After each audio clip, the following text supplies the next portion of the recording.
welcome everyone to part one of our cross-talking training series, a mini-series focusing on sharing research findings in a clear and understandable language. My name is Sherry Logan, and I will be facilitating today's session. I am a caregiver for pediatric liver transplant recipient. I have over 15 years of experience in stakeholder engagement, capacity building, knowledge translation and dissemination, facilitation, and presenting. Before we dive into today's session, I would like to acknowledge that the CDTRP is hosted by the University of Alberta, located on Treaty 6 territory. This is a traditional gathering place for diverse Indigenous peoples, including Cree, Blackfoot, Métis, Nakota, Iroquois, Dene, Ojibwe, Saulteaux, Anishinaabe, Iroquois, and many others whose histories, language, and culture continue to influence our vibrant community. I also acknowledge the Anishinaabe territory, home to Ottawa, Ojibwe, Potawatomi nations, as well as the Wendat Nation located on Treaty 16, the land in which I reside. We also want to express our gratitude to Estelas for their generous support, who has enabled CDTRP to host Research Connect, and to CIHR, who is supporting this mini-series. Today's session is being recorded and will be posted on the CDTRP website and YouTube channel. This three-part mini-series called Cross-Talking, Disseminating, and Co-Creating Research in Transplantation is designed for trainees and patient family and donor partners who will be attending the annual scientific meeting in person. The goal is to help share immunological research findings with the transplant community in plain language that is clear and easily understood.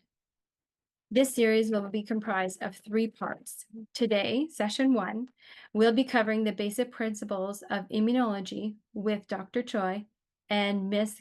Fan Bei. Session 2 will take place November 12th.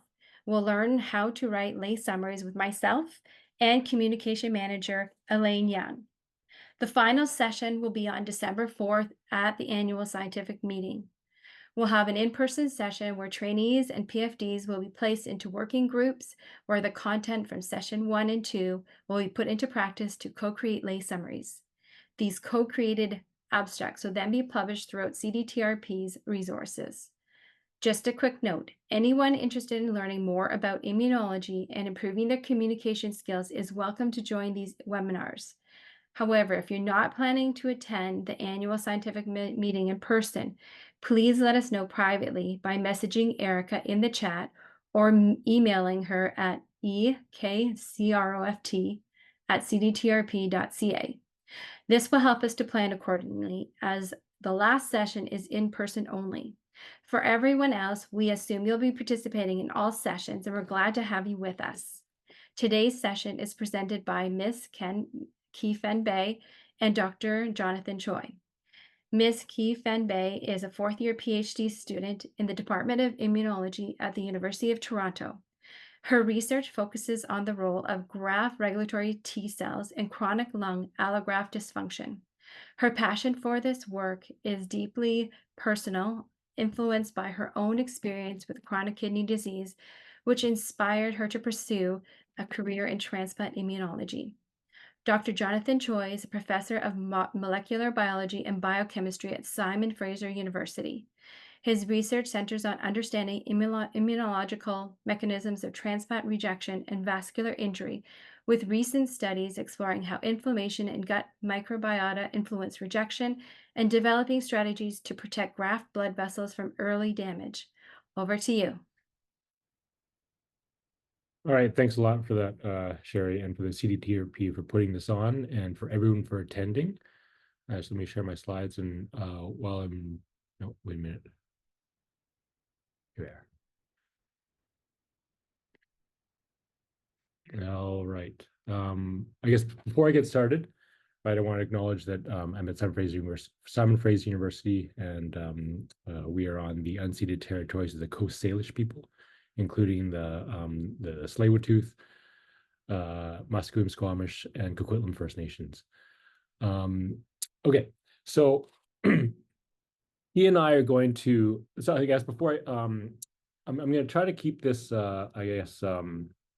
somewhat informal, right? So if people have questions, I'm going to try to, I guess, keep an eye on the chat. Well, maybe put up your hand and I'll try to see it if somebody else can, if Key or Sherry, you notice something and it's not there, just interrupt me, because I want people to be able to ask questions, right? If during the time in real time, if things aren't making sense. Okay? I think the idea kind of this kind of presentation was to give a high level overview of general principles of the immune system, to get everyone kind of on the same page about how it's doing what it's supposed to be doing, and then hopefully that's good background information for people to start thinking, right, from a transplant setting, what's happening during transplantation, right? It's fairly high level, so we don't want to get into like too many of the specifics and the terminology of the parts, but just try to focus on the general ideas of how it is that the immune system becomes activated, right? And what happens when it's activated. Okay. All right. So the immune system it circulates within our body, right? It's a collection of cells and proteins and other macromolecules.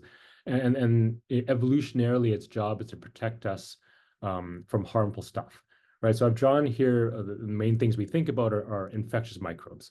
Okay, infectious microbes, but it's also beyond that. So I want to start thinking beyond, infectious microbes, but it's protecting us from infectious microbes and other harmful stuff like snake venoms, for instance.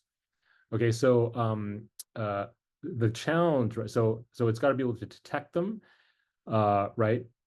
And not only detect a microbe, but detect what is a harmful microbe or a harmful thing. Okay, and then it's got to get rid of it. And then once it gets rid of it, it's got to tune itself down so it's no longer as active, and it's a bit different. And the idea is that this the immune system does change as we develop, because it's different.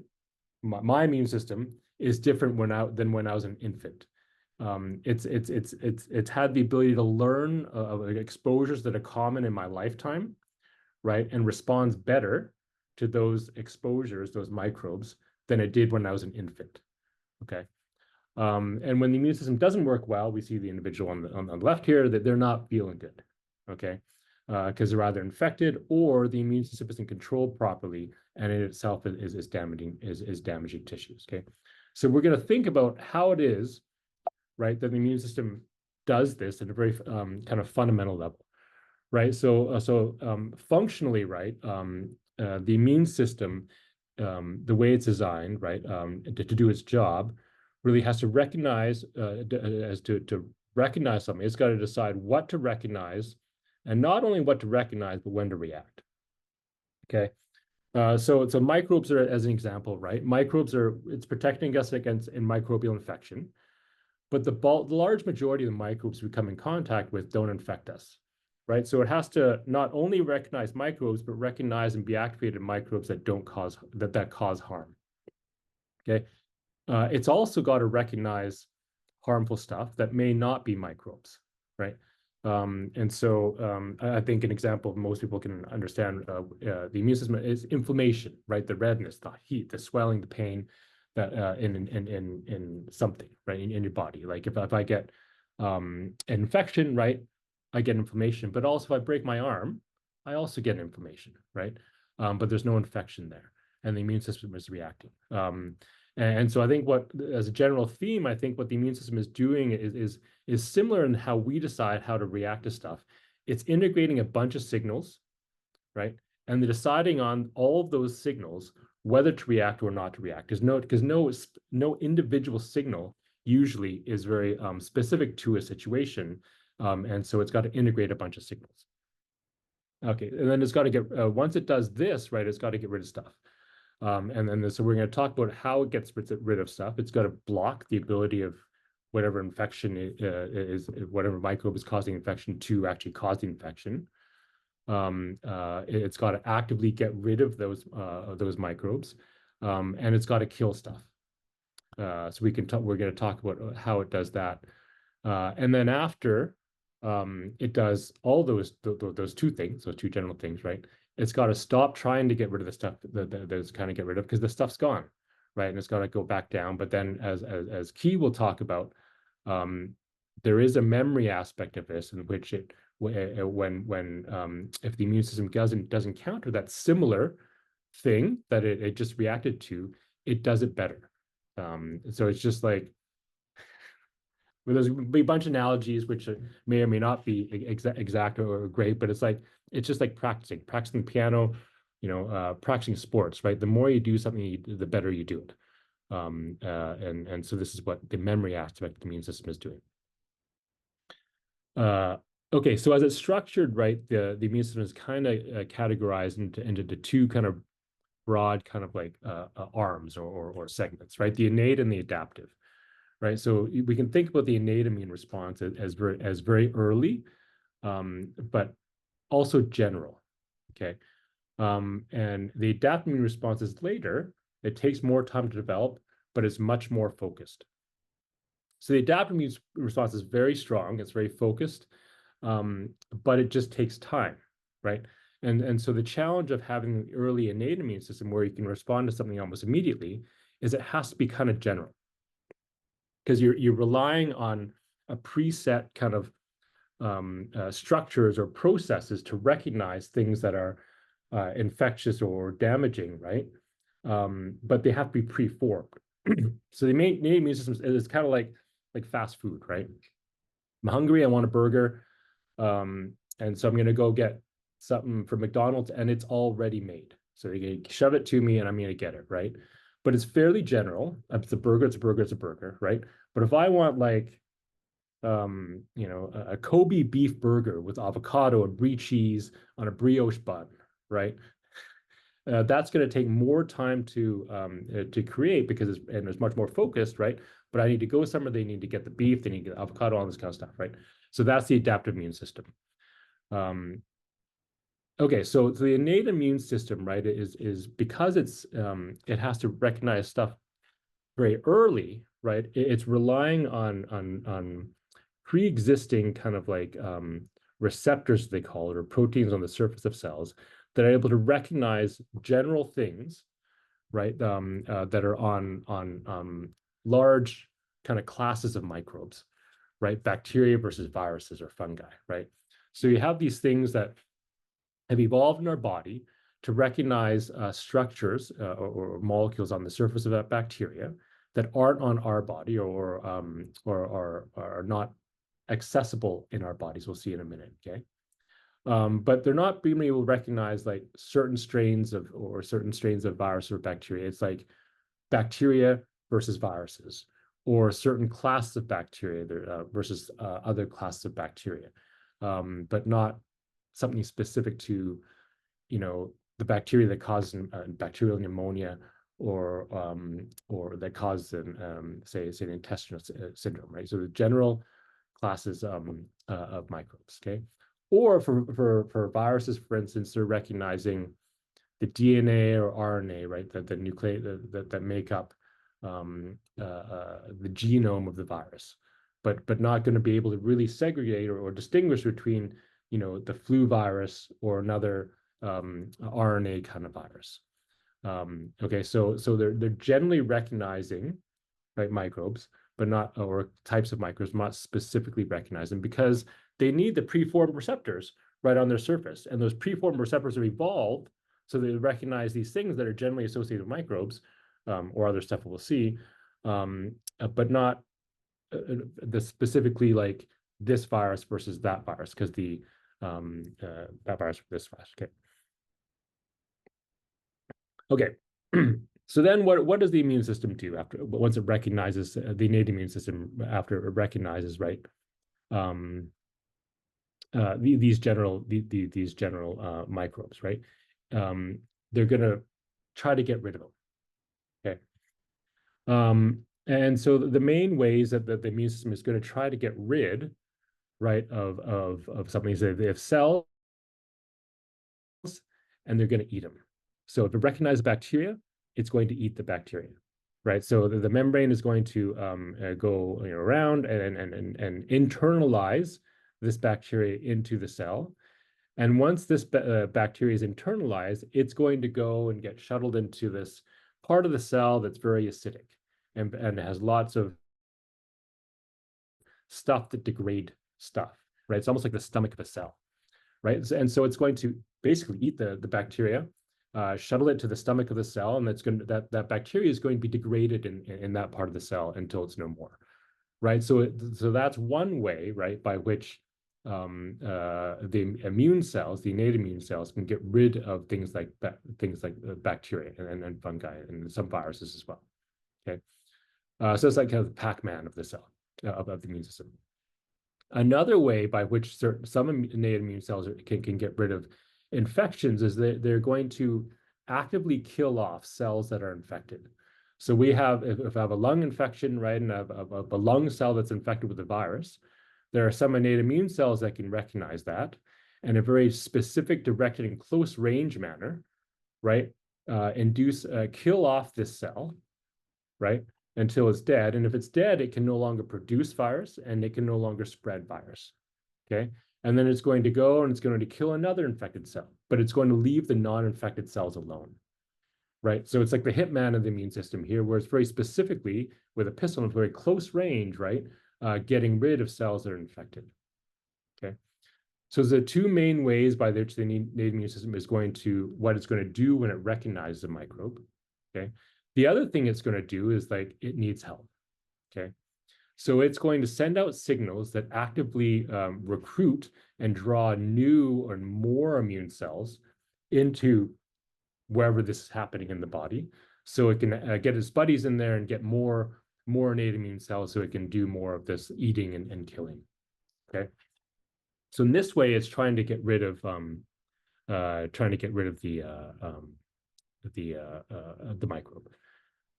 Okay, so we've focused on microbes for the most part, right? But like I said, when you break an arm, right, or bone, or have some sort of injury like that, there's no microbes there, but there is activation of the immune response, as you can see by inflammation. So the immune response does more than simply recognize microbes, right? And so one of the things that happens when you have injury in the body is that cells die, right? And so the immune system is also recognizing dying or damaged cells. And so this slide kind of depicts, when we think about, what a live cell looks like and what a dead dying cell looks like, right? So live cell, you have a cell here. The immune system kind of operates in this cell, in this space outside the cell. It's detecting stuff and it's receiving signals outside the cell. Right. And just a second to make sure I'm done. And so it was separated. And so the cell has an inside of the cell and an outside of the cell.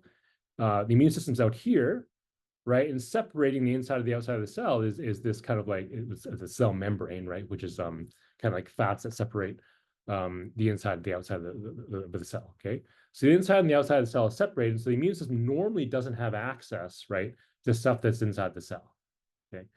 When a cell dies, what happens is that the cell dies. It can no longer do what it's doing and maintain its structure, right? And so this thing that separates the inside of the cell from the outside of the cell disintegrates, or it becomes compromised. Now you have stuff leaking from inside of the cell, outside the cell, and now the stuff from the inside of the cell is accessible to the immune system, which is outside the cell.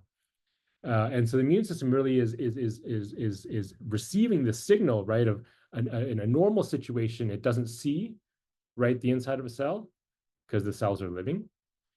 And when a cell dies, right, a feature of that, right, is that now you have stuff that's normally inside the cell outside the cell. And now, so when the immune system recognizes that, it's an indication that, oh, there's some injury here, right? A cell is dying, right? So there's analogous, kind of like a bag of apples that, and you might have one or two apples that are rotten, right? So say it's a black bag, I can't see in there because the immune system doesn't advise. I stick my hand in there, and I'm going to feel around, and I'm going to say, well, what cells are kind of like rotting, or what apples, sorry, are not supposed to be there, right? So what am I feeling for, right? I'm feeling for, sure, squishiness, but one of the main things that that rotting apples kind of like is they're like, they're liquidy and gross on the outside, right? it's because the skin kind of becomes compromised. And now you're getting leakage of fluid from inside of the apple to the outside of the apple. And if I feel an apple that's really, really slimy and wet, right, that's an indication to me that's gone bad. And I'm going to get rid of it before it makes the other apples rotten, right? So that's what the immune system is trying to detect. That's the signals it's integrating, okay, with the dying living cell, right? So importantly, right, these receptors that the innate immune system uses to recognize microbes and the stuff that's leaking from dying cells are the same, right? So from this cell perspective, it's receiving very similar signals, whether or not it's the bacteria or the stuff leaking from outside the cells, okay? Right, and so when there's an infection, right, it's also the combination of these two things: the microbe that's not supposed to be there, and injury to the tissue because the microbe is causing injury. That's the dangerous part, right? If there's a microbe around and it doesn't really infect cells, not causing an injury, it's simply a foreign particle, right? There's not really going to be injury. There's not going to be a very strong response, okay? So yeah, so these are the things, right, the innate immune system is kind of seeing. Okay, so that's the innate immune system. And I should go on to adaptive immune system. Are there questions so far about that before I go into adaptive? No? Okay. Okay, so the adaptive immune system, right, is like I said, very specific. And so it's made up of largely T cells and B cells. B cells produce antibodies, T cells do the other stuff. And so we have millions of these cells floating around our body. And for the most part, they're each different, right? They're different in the sense that they're different in the sense that each one of them, for the most part, has a receptor on the surface that recognizes something different and very specific. So one of these, say this yellow cell, right, might recognize a protein on the influenza virus, right? This pink cell, and these are might recognize a protein on a virus that causes the cold, okay? But it won't recognize the protein on the influenza cell, the influenza virus, okay? But they're all T cells or B cells, okay? So you have this population, right, of millions of cells that are a little bit different. So upon an exposure, right, you're going to get, say, there might be a handful, say, when you're an infant and you've not seen it before, there might be like, you might have 5 or 10 B cells, right, that recognize an influenza virus, okay? And so when the baby gets sick, right, and those 5 to 10 B cells are going to be able to recognize the influenza virus and be able to produce very specific antibodies that work very well, right? But it's only 5 or 10 cells, and so that's not enough, right, to really have a reasonable response. So what has to happen first is that cell has to integrate the signals, decide whether or not it becomes activated or not, right, or those 5 or 10 cells. And if they become activated, they're going to proliferate and make more themselves and expand like crazy. And now all of a sudden, it goes from like 5 to 10 B cells to thousands or tens of thousands of B cells, okay? All kind of clones of those 5 or 10 cells, okay? So you've built this clonal army, but it's taken time to develop. This is why the adaptive immune system takes time, right? This takes days to develop this clonal army in which you have thousands, right, of clones that can produce the antibodies, your T cells that can go and do stuff that he's going to talk about, right? That can get rid of the pathogen, the microbe, very specifically. And it's going to get rid of, say, the influenza virus, but it won't necessarily have any recognition for the cold virus, right? Or the norovirus if you were on a cruise recently, right? Right, and then it's going to after it gets rid of the microbe, then it's got to go away, and Q will explain some of that stuff too. Okay. Okay, so just an aside too, right? The adaptive immune system, because it's very potent, has to is educated very early, like starting in utero, right? But certainly when you become an infant, it's educated very on in life to not recognize its own body. Okay, so the cells of the immune system, the T and the B cells, as they're developing, if they happen to create right a receptor that recognizes something in our own bodies very well, they undergo death. They will die off, right? And so because the worst thing, right? Well, if you have no immune system, but it's really bad if you have an immune system that recognizes your own body. So there's a way to prevent that from happening, right? So you end up with these millions of T cells and B cells that have the capacity to recognize all the things in our environment, but don't recognize our own bodies very well. Okay. Okay. So how does a T cell or a B cell know when to respond, right? And so there's a signal integration here, which, okay, so it requires at least two signals. So this TCR, this is the receptor here.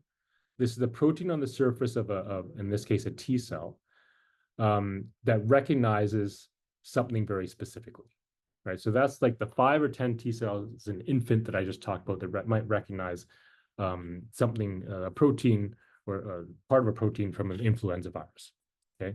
So it recognizes like something that a microbe or something that's not supposed to be there, okay?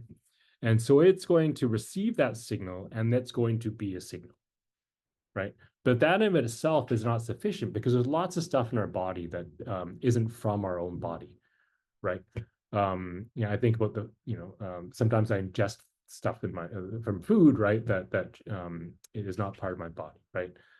There's tons of microbes that we're exposed to that don't cause infection that we don't want to response to all the time. Like I breathe in dust regularly. Yeah, that has a ton of crap in it, really. Okay, so just having something that it recognizes is not sufficient.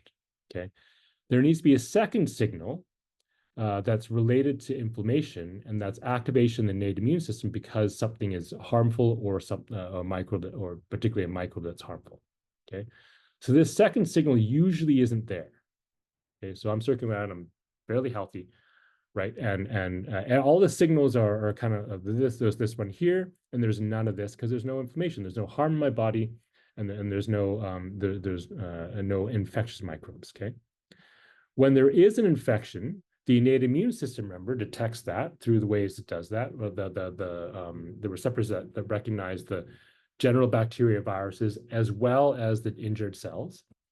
And that caused the change in the innate immune cells that provide this second signal to T cells, saying, okay, in addition to this first signal, there's a second signal where the innate immune system is activated, and this is associated with a harmful and infectious situation. Okay, and so only when a T cell receives these two signals does it become activated and start to do stuff to get rid of what it recognizes. Okay, and this kind of relates to, so one thing, what it relates to, and then an analogous situation, hopefully that it'll make sense, right?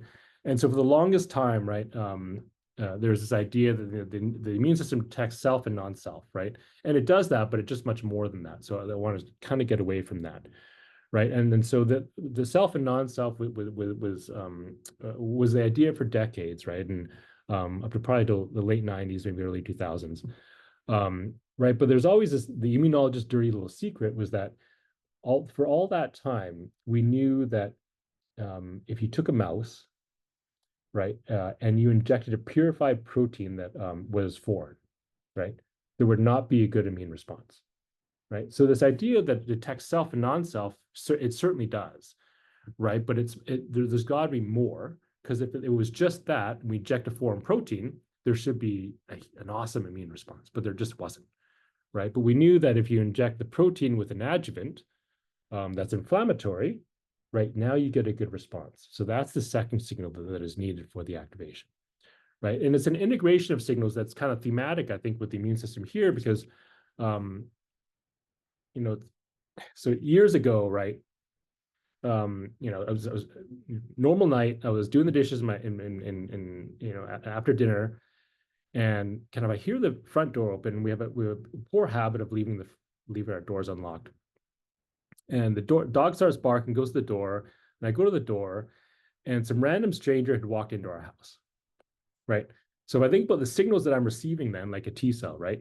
You receive a signal like that, it's not supposed to be there, right? So that's signal one, okay? But there's several responses that could happen. I could have no response, right? I could try to get rid of that person that just walked in there. So I think I had very little response. I asked them, you know, can I help you? And it turns out, you know, they said, oh, I'm went in the wrong house or something like this, and then closed the door and left. Okay. So that's the kind of receiving the first signal, not really happens. You know, they weren't harmful or probably may not have been harmful and left, and there's no harm caused, right? But if they'd walked in the door, right, I received the first signal, and all of a sudden they start destroying my house. Right now, this is kind of associated. There's a second signal. It's foreign, but it's also harmful, right? So now the response would need to be different, right? I would have to try to stop them. Presumably, somebody's going to call the police, and then and so there's kind of the integration of signals that I think the immune system in this particular case, the T cells and B cells need to kind of like receive, and that determines whether or not there's a response or not. Okay. And so with that, I think I'm on fairly good time. So now Key is going to talk about what the adaptive immune system does now after it's decided that it's going to become activated. Okay, thank you for that, Dr. Choy, for the great beginning to the innate and adaptive system. So as I'm from UFT's, University of Toronto, I also wish to acknowledge the land that I'm on. So for thousands of years, it has been on the traditional land of the Huron, Wendat, the Seneca, and the Mississaugas of the Credit. So with that, I want to discuss more in depth on the adaptive immune system. So just to kind of recap between the innate and adaptive system, I kind of think of it as two arms, like two parts of the immune system. So the innate immune system are kind of the first line. They react. They're not as specific as the second line, which is known as adaptive immune system. So the adaptive immune system, commonly known to have two cell types, known as the T cells and the B cells. These ones, as Dr. Choy has discussed, have more specificity and more specific targets. So they want to recognize and then attack. So they first wants to see who the invader is. Is this stranger someone that they should get rid of? Or is this stranger someone that they know or someone that they should not be attacking? So once that has been done, if these cells kind of recognize that, yes, we need to get rid of these cell types, like these cells that have been infected, these cells we have been marked to be gotten rid of. So cells that have been infected by viruses or parasites or fungi or any kind of things, they produce a signal. As you can see on the red dots, they produce a signal that is expressed on the surface, or on the outside of the cells. And then these T cells, known as killer cells, so they kill, as in their name, senses these signals and say, hey, I recognize this signal. This signal says, you're a bad guy. We need to get rid of you. You're not harmless. You're actually harmful. So it produces molecules that destroys the cells, destroys the membrane, and then kills the cells. And then it moves on and to recognize any other cells that has that signal that says they're not good cells. They should be gotten rid of, and they're specifically getting rid of these infected cells and these infected cells alone. And so, as you can see, the cells that have been infected die as a result of these killer T cells. In addition to these killer T cells, we also have what's known as B cells. These cells, instead of directly killing the infected cells like T cell, they produce molecules, like kind of a linkage that tags. So like it's like it's a tag. So like you're putting a sticker on a cell that's infected, saying, hey, someone else, come and get rid of this. So, but in this example, we have a cell that came from the innate system known as NK cells, so natural killer cells. These cells see these stickers, these tags on the cells that have been labeled by B cells, and then they kill those cells because they recognize them and know that these cells are to be gotten rid of. So we can think of these T cells as assassin cells. So they have a target, they're getting handed a mission to get rid of specific cells. And then these B cells kind of is more of like an air tag, a missile of a signal for another cell to come in to kill them through antibodies that are linking these infected cells with cells from the innate immune system. So instead of directly killing the cells, B cells are producing proteins known as antibodies that coats the infected cells as form of a kind of light up tag so that other cells can come in and kill them. And so in addition to directly killing these cells, we have other T cells known as helper T cells that enhance the killing of other immune cells known as the innate immune cells. These can be phagocytosis cells that kind of engulf and eat the pathogen like bacteria or other cells that directly kill the cells, such as NK cells. So these cells, T cells, helper T cells, they can produce a variety of different mechanisms. They can secrete molecules, give help, activate. So like they turn on these innate immune cells and say, hey, go and go kill these invading pathogens, these cells that have been infected, and to get rid of them. So they give a signal to cells that are from the innate immune system, so from the other arm of the immune system.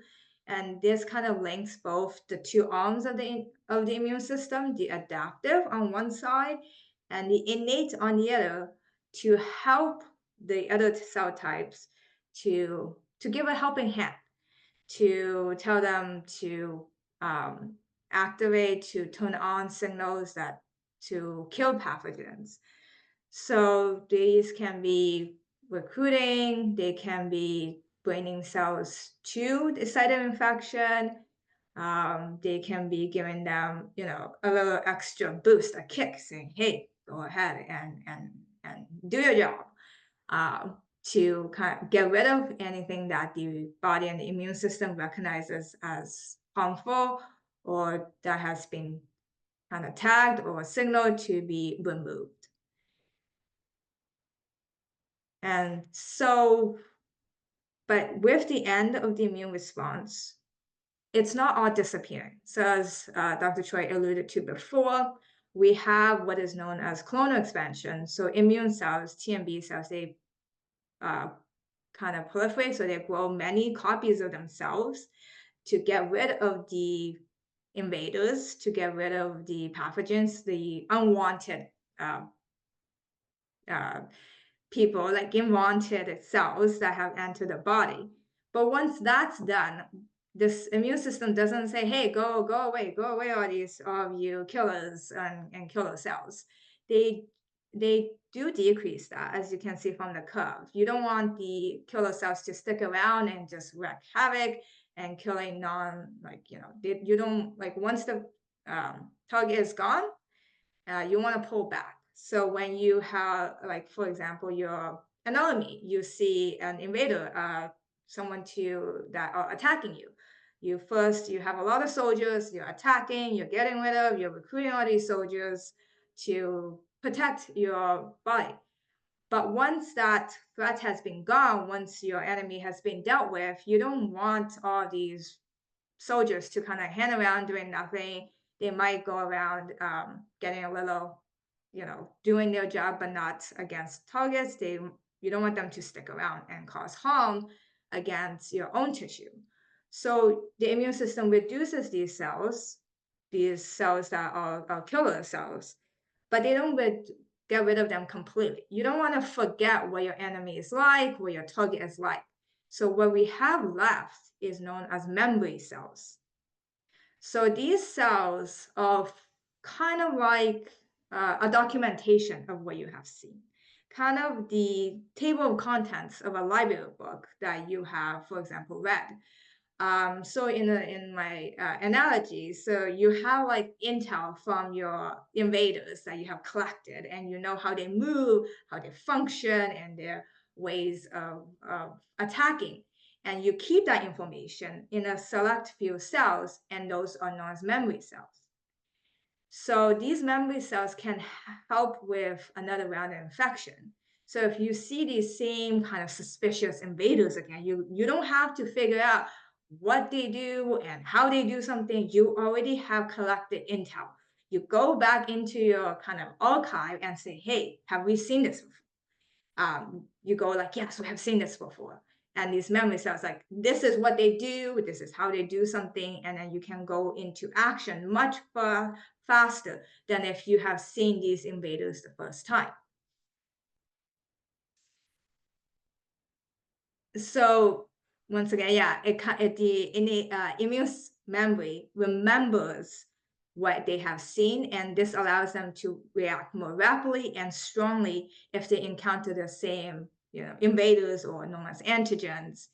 And then they have this is especially prevalent if they have frequent encounters.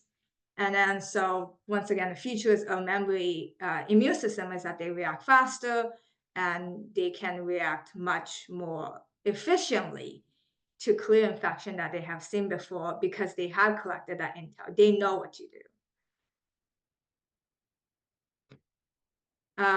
But we also don't want to have the immune system to be continuously on. So as we alluded to before, how does that kind of immune system know to when to turn on or to turn off?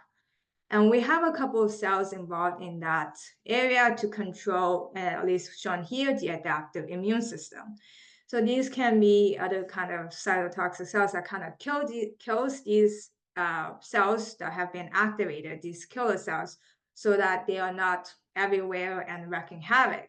And another cell type that we have heard of often in transplant is known as regulatory T cells.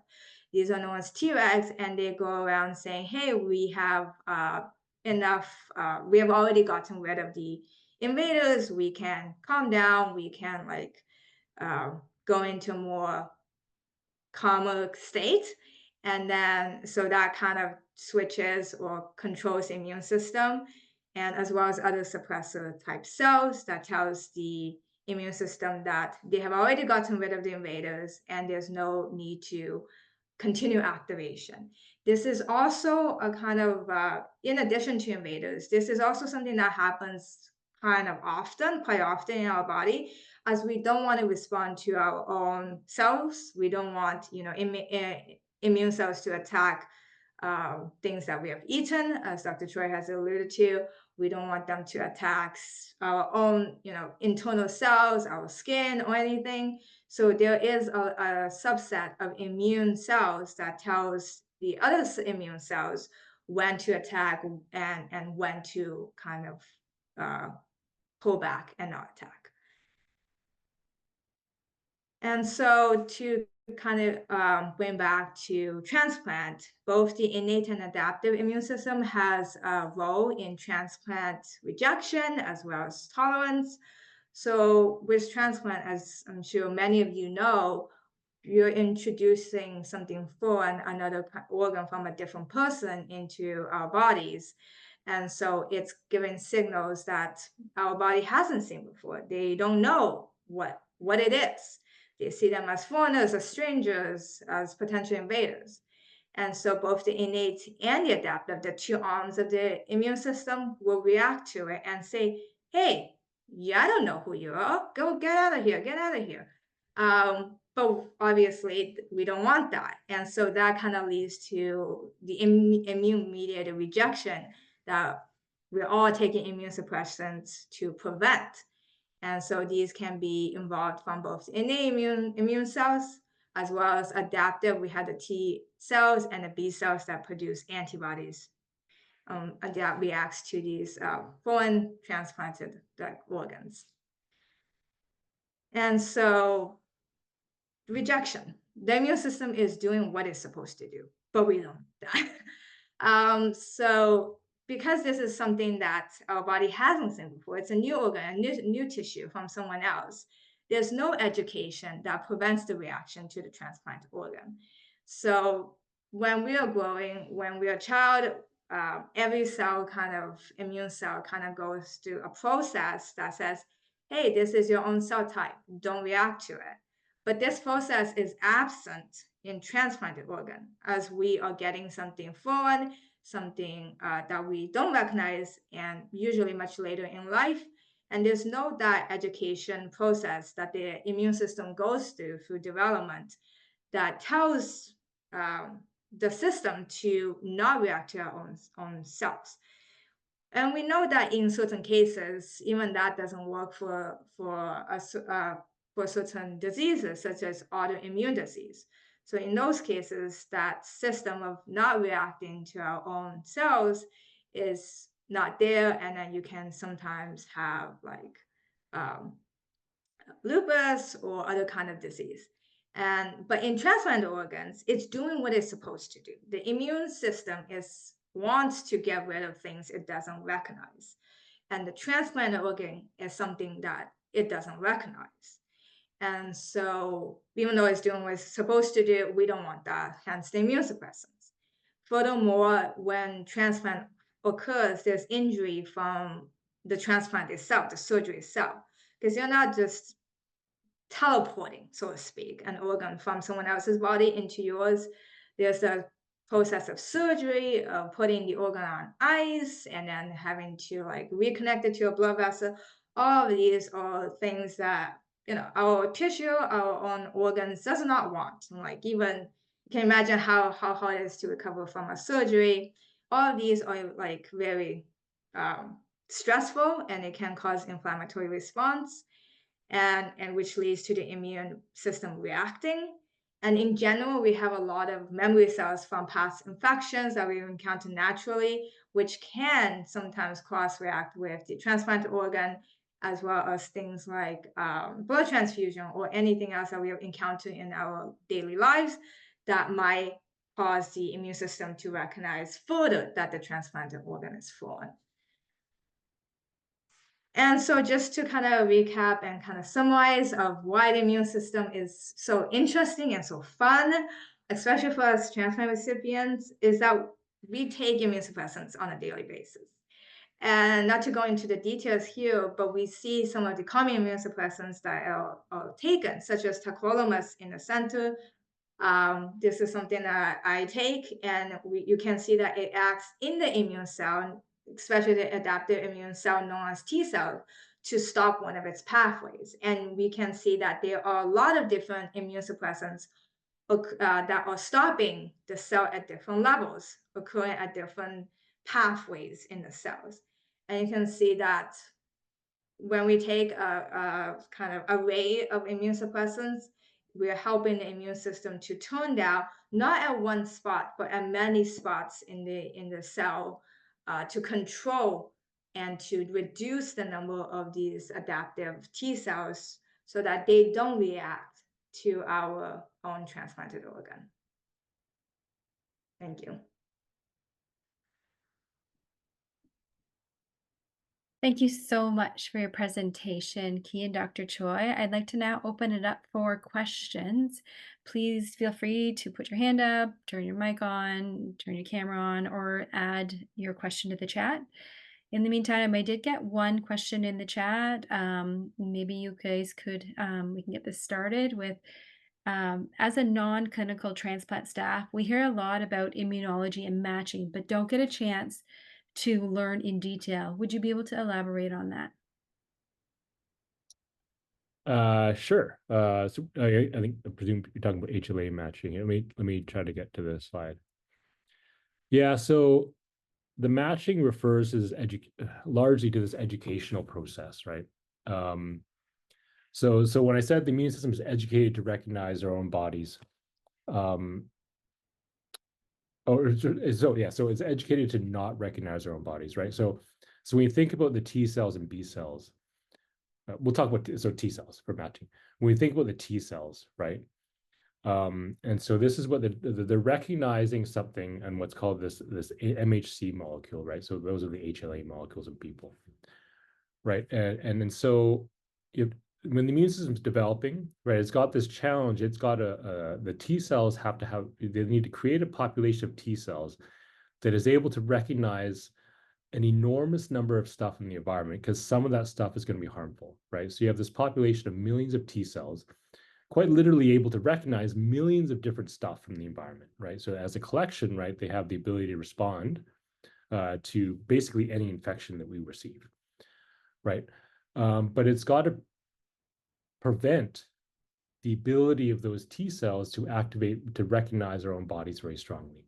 So what it's doing is it's building this population that recognizes many things as possible, but and also eliminating from that population stuff that's able to recognize our own body. Okay, and so it's based on if a T cell sees our own MHC molecules during development, it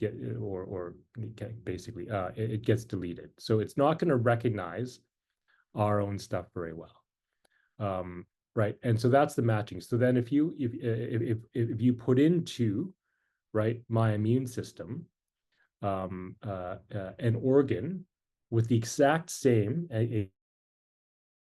HLA molecules, like say if I have an identical twin, right? There's not going to be much in those T and B cells that's going to recognize that organ. So that's the dream, right? But the reality is, right, that these molecules are very different in everyone, and so unless you have an identical twin, they're going to be different, right? There will be some shared stuff. So then if you have like an organ from somebody that has half, right, of these HLA molecules that are different, but half of them the same, the immune system will be educated to eliminate, right, some, like half, right, of the cells that might recognize it, but they'll still have the other half, right? So that reaction will be less strong than if it was like all of the HLA molecules were different. And now you have all those cells that can activate toward the transplant organ. So that's what the matching kind of refers to, right? Is this process by which you're, the likelihood, right, of this part of the immune system being activated toward an organ is reduced, but it's not minimal. Yeah. Hopefully that, yeah. Is that clear before we move on to the next question? Sure. That's great, Dr. Choy. I see Sean, you have your hand up. Yeah, fantastic work. I actually had the opportunity to do the plain language abstract reviews for ASHI last year, and you guys blow everything that I read away. That was so much better done in terms of explaining difficult concepts in a very straightforward manner. Building on that, how can so many transplant recipients that I talk to, I'm one of them, just for context, look at anything to do with antibody-mediated rejection and things like that as just a black box. Like, I just have to trust my team. And I think there's lots that was in your presentation that is explaining at least a few of the basics so you understand, especially with adolescents transitioning to adults and everything else. Why is this important? Why is taking my medications every day important, and staying within clinical range and things like that? I think you've found an interesting way to explain such a difficult concept, and I think more people, parents included, could use this. I know as soon as the YouTube link for this seminar is up, I'll be sharing it to a couple of people that have been asking me. So great job. Thanks. So your question was antibody-mediated rejection?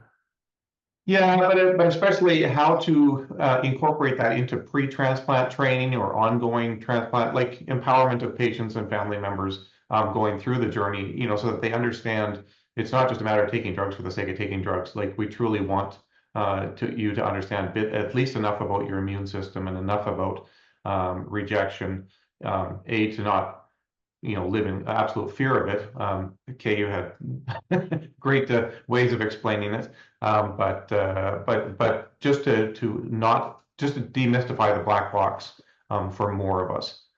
Okay. Yeah, I think education is huge, right? And I know certainly when my parents go through health things, like it doesn't help physically, but I think mentally it helps them to understand what's going on, right? And I guess it helps with adherence too, probably. So yeah, and I think antibody-mediated rejection is a component of this, right? We talked about the antibodies, and yeah, you will have antibodies that develop, right? And this educational process, well, it's drawn for T cells. There's a similar one for B cells as well, for sure. And so you get antibodies, and antibodies are very potent, right? And I think the challenge had been like early on, controlling the T, like in the 80s, right, when the immunosuppressants were being developed. The challenge was controlling the T cells, right? And the T cell cell-mediated rejection, kind of the immunosuppressants are very good at that, and they do work for the antibodies, but the antibodies are a bit different too, right? So now kind of figuring out, in addition, right, how do we better kind of I guess target the antibody-mediated response, right? And so I think that's probably where we're at. Yeah, that's great. Thanks. Just to jump in here I kind of hear you and in the chat. So yeah, I think this is one of the first kind of step towards that, because that's one of the main thing I wondered about as a teenager kind of going through this process is, how does everything work? Why are we taking these medication? And then the balance between cancer as discussed in the chat. So some of the thing is, you want to turn on the immune system so that it doesn't recognize the transplanted organ as not our own.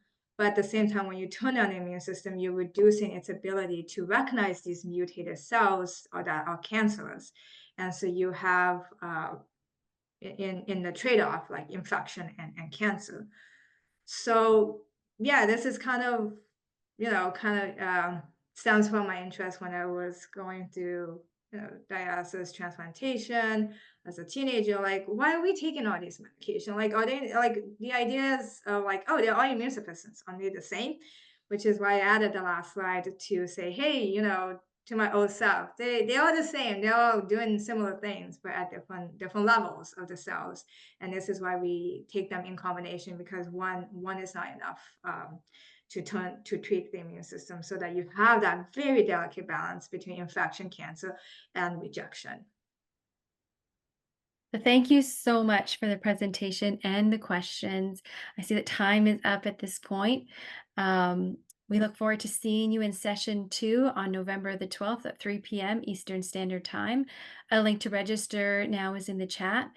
Thanks, everyone. Enjoy the rest of your day. Bye. Thanks. Thank you.